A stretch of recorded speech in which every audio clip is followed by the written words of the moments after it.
Assalamualaikum warahmatullahi wabarakatuh. Kami dari kelompok 4 mata kuliah observasi ingin memperlihatkan video presentasi kelompok kami yang berjudul Prosedur Pengambilan Data Observasi. Sebelumnya kami ingin memperkenalkan kelompok kami yang beranggotakan Bunga Alfarabi, Siese Lia Lise, Lina Sabrina, Malika Umi, Novelika, Raihana Azahra, dan saya sendiri Alif Galang. Di sini saya akan menjelaskan definisi observasi terlebih dahulu. Nah, observasi itu merupakan teknik pengumpulan data yang mempunyai ciri yang spesifik bila dibandingkan dengan teknik yang lain. Observasi juga tidak terbatas pada orang, tetapi juga objek-objek alam yang lain. Melalui kegiatan observasi, peneliti dapat belajar tentang perilaku dan makna dari perilaku tersebut.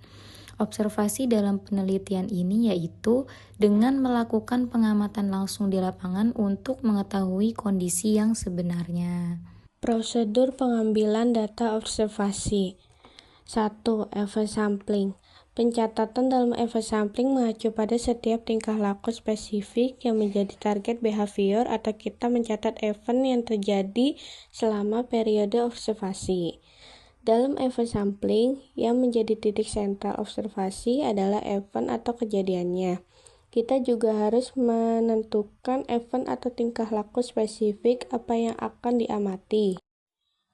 Menurut Benzen, event sampling dapat dikategorikan sebagai observasi yang terbuka atau tertutup.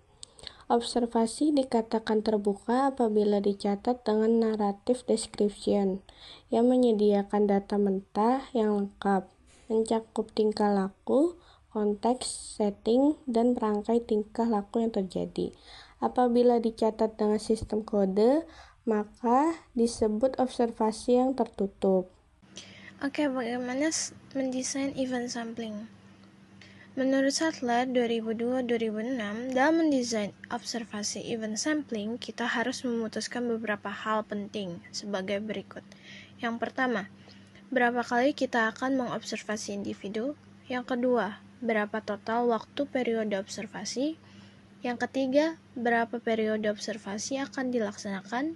Yang keempat, apa target behavior yang akan diobservasi? Dan yang kelima, metode pencatatan data yang bagaimana yang akan diterapkan. Oke, slide selanjutnya. Yang kedua, time sampling.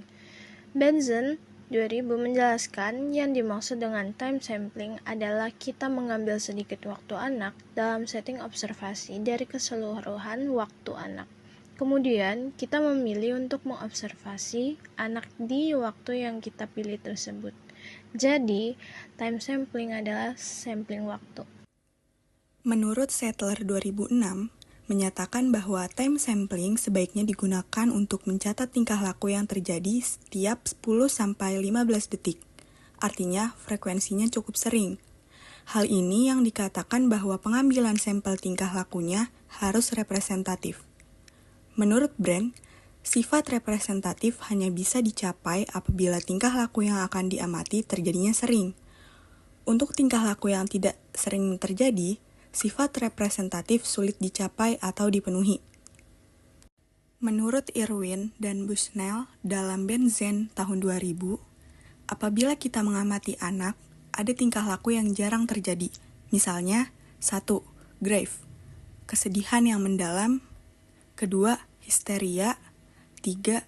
Memanjat pohon.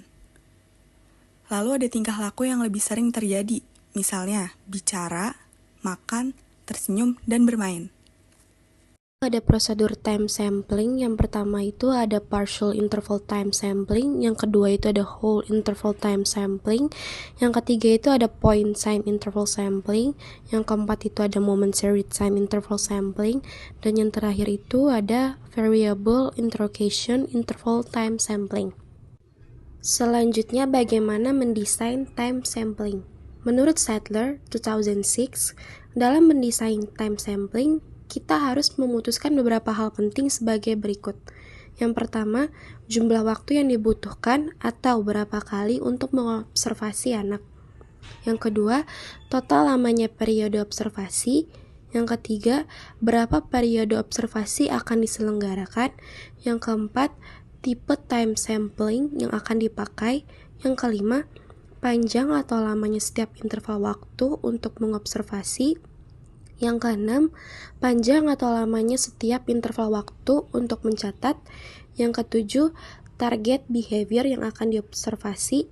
Dan yang terakhir, yang ke-8, metode pencatatan data.